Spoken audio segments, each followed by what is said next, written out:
All right, so Stephen A., he's talking about Delhi's want to, and a lot of credit going to Delhi for shutting down Steph Curry in Game 2. Your reaction to Legler's analysis? Well, I completely agree with him. I think he's spot on. And you know, once again, I want to emphasize that nobody's trying to take any credit away from Dellavedova. He's an overachiever. We understand that his skill set is relatively limited, but he can defend.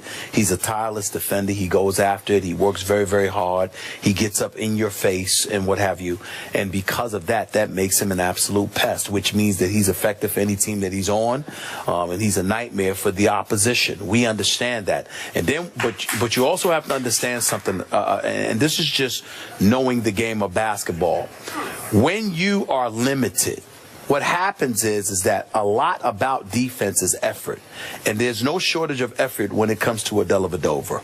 When you are a Kobe or you are a LeBron or somebody and you can defend, what you also do is spy. Because what happens is you're not just defending a man, you're defending areas. You're making sure, because you can see and you're a visionary. You know, watching an offense, where the ball is going to go, who they may want to get the ball to, what they may be trying to do. So you cheat a little bit because you understand from a cerebral perspective what this team is trying to do at this particular moment. And your level of greatness allows you to sit there and spy. That's why a Kobe, an MJ, a LeBron, people like that could be effective. Or even in the case of Allen Iverson, he was miniature, so he couldn't defend you straight up, but so much because he was a small dude. But his cat quickness combined with his instincts allowed him to take chances and steal, because he knew that that's how he was going to be effective defensively. Matthew Dellavedova isn't that kind of guy. So what happens is you get a guy that's a pest, and he's allowed to be in your face, and you say energy, being the Energizer Bunny, being physical, because he's a legit 6'3.5", 6'4". He's not a weakling. He's from Australia. He's got a background playing rugby and stuff like that. So he doesn't mind banging, doesn't mind getting physical, doesn't mind engaging in some of those tactics that, dare we say, today's players are relatively immune to, because back in the day where it was a more physical brand of basketball in the NBA, okay, in this day and age, it's not like that. So it's one thing where every little ticky-tack foul gets called, but it's another thing if it doesn't. If it doesn't, it can really affect you as an offensive player, because that guy is pestering you. And if Matthew Dellavedova deserves credit for anything, it's the fact that somehow, some way, he actually gets away with being in your face and being physical in today's brand of basketball. There's a skill that comes along with that elevates him to being one of, dare I say, the premier defenders in this game. And he deserves credit for it. The reason why I think, however, Skip, the reason why I think, however, you've got to pump the brakes with it is because, unlike any other sport, if you're going up against a guy whose game is predicated on athleticism and elevation and playing above the rim, different ball game. But when you are going up against a shooter who can pull up from 30, it's very rare in the day, other than denying them the basketball, it's very rare in the day that a defender affects them. What affects them is not getting the basketball, but once they have the basketball, unless you're blocking their shot, it doesn't affect them. It's just whether their shot is falling or not. Steph Curry missed shots he normally makes under the duress that was applied to him by Matthew Dellavedova. Steph Curry has made those shots against other people. He just missed the other day. Okay, now, time out. You're losing me. Did you just call Matthew Dellavedova one of the premier defenders in the league? Yeah. Yes.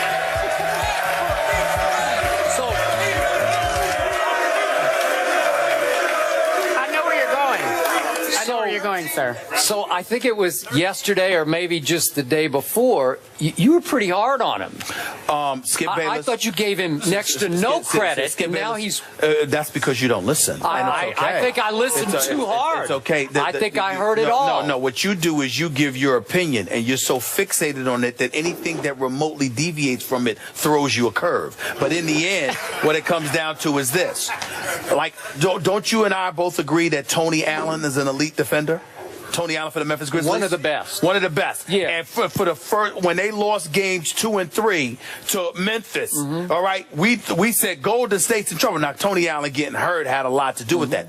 But what I said to you was, Despite all of that, Steph Curry is one of those rare commodities where the defender is not going to affect him with anything other than denying him the ball.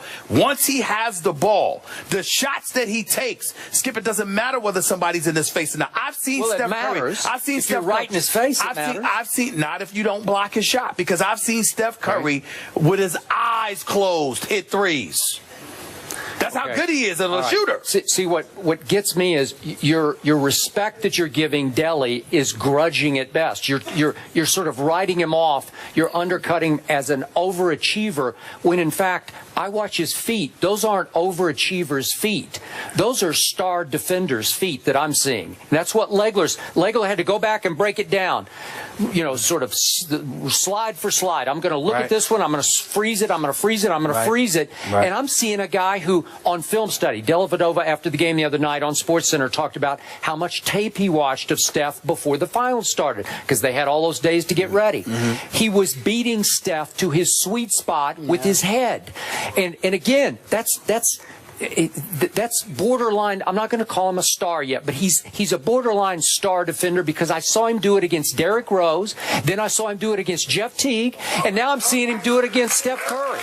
And again, you're right. He's listed at 6'4". I don't know if he's quite 6'4", but even though he doesn't look muscular, I think he packs a wallop. He is beating Steph to the screens and through the screens, and he's keeping that body on him, and he's wearing him down a little bit. And then past is too dismissive, because he's getting there and getting a hand in his face before Steph can get comfortable to do his little flick shot. And again, can Steph go off and score 40? Sure he could tonight. He's the MVP of the league. He's the greatest shooter we have ever seen. That's what I tell you. But the job that Delly did on him this last game was pretty spectacular. And I'm going to give him spectacular, because that was something. But what I'm saying to you is that it's very astute analysis on your part, what you pointed out, because what you're highlighting is what I'm trying to say. Of course, you're a nightmare for a shooter if you deny them the ball, if they're not able to get the ball in the spots they want to, or not at all. My problem is that you take it to the nth degree and act like if Steph Curry had the ball and Dellavedova's in his face, it's going to be a problem. I am saying to you that the tactics that Dellavedova utilizes in order to deny Steph Curry the ball until the shot clock is late, or late in the shot clock, or spots away from the places he wants to get the ball, that's a different ball game. But I am telling you, if Steve Kerr and those guys set enough picks and screens and facilitate Steph Curry getting the basketball, and he's straight up with Dellavedova, I am telling you, he will eat that boy alive. Okay. That's what I am saying. Let's be clear. To eat him alive. Let's you know be what clear. He's going to have to do, and he said this after the game, Steph did? He's going to have to drive the basketball more, because what Dellavedova, I'll get it right. Dellavedova. Delly. Yeah, Delly Trey. Thank you. Delly Trey. You're not getting it right. Delly is beating him to the three-point line. He's playing for the three or the jump shot. He is daring him to drive the basketball. Is that what Steph does best? I don't know. And listen, and all I'm trying to do is differentiate and highlight the difference between a lockdown defender and just a guy who's a smart defender. Yep. When I think of a Tony Allen, when I think about when a LeBron or a Kobe, even a D Wade or somebody like that, locked down on you, you have the ball. You're face to face with them. They get lower center of gravity. They spread their arms. They're like, let's go. Me and you. I am saying to you, that ain't Dellavedova. No. The Dellavedova that will deny the basketball and get you away from your sweet spots and does all of this stuff ain't the dude that gets low center of gravity, spread his arms and like, let's go. Me, I'm talking about LeBron and them saying, move the hell out the way. I got this dude. I got it. Let's go. Sure. No, that ain't Dellavedova. Not against Steph Curry. He does that against Steph Curry. I'm going to tell you what my man Charles Barkley said. They said, get the limo. Make sure he gets to the game because Curry going to eat him up. That's all I'm saying. Now, Tony Allen could do that. Tony Allen with Mike Conley Jr. They'll sit up there. Move. We got this. Okay? Delly ain't that dude. Delly's good. Delly's impressive. He ain't that dude. Pump the brakes. He ain't that dude. Okay. Not against Steph Curry. Okay, we saw what Steph did to LeBron late in the game. Little stop and go, little step back, right? Sure, yeah. Okay, he's capable of doing that. Delly is better at defending that kind of shot than LeBron is. Just don't. It's doing it with your head more. It's anticipating the move more. Now, what I did love about the tagline for Tim Legler, what we just saw, I'm with Tim. 48 hours worth of Steph Curry, the MVP, having to hear Delly. And now we'll see what he'll bring tonight. I'm telling y'all right now, Delly don't get any help. Yeah. He tried to play Steph straight up. If Blatt and LeBron and those boys do that, Curry will drop 50 on him. Y'all ain't playing. People better calm down. This is Steph Curry we talk about. Yeah. All right, guys. We're holding court after the break. Carrie's court. It's an opportunity for the fans to talk to Skip and Stephen A. We're back in just a few moments. First Take on the road at the Supper Club. First Take is presented by Chase, celebrating small business. Learn more at missionmainstreetgrants.com. And in part by M&M's. Movies are better with M.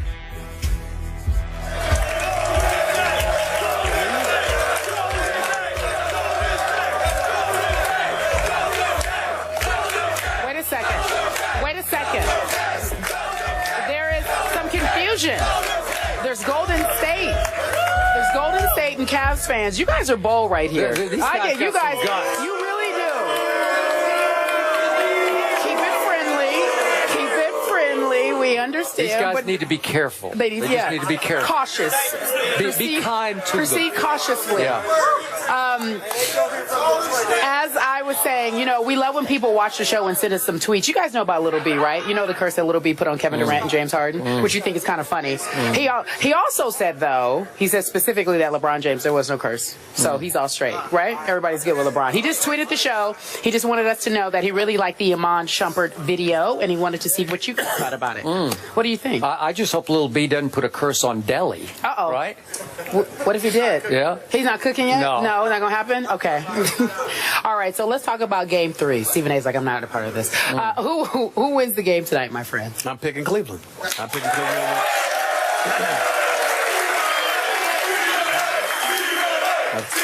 Oh, stop it.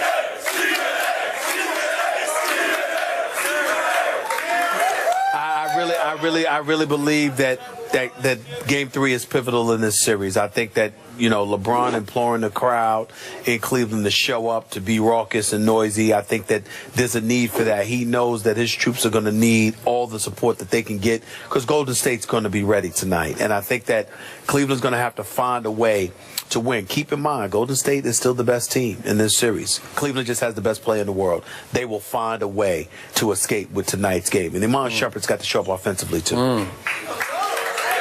Okay. I believe, in fact, I know that Golden State's going to win one of these two games in Cleveland, and I believe it will be tonight because I believe Steffi owes his team a game, and I think he will give his team back a game tonight. I got 100-98 visiting team tonight. Let me tell you what we owe you guys here in Cleveland. Another show. We'll be here at 3:30 this afternoon. Please join us, will you? We're going to be on ESPN. Skip Bayless and Stephen A. Smith, I'm Carrie Champion. Thank you for watching. Again, 3:30 Eastern over on ESPN. We'll give you another show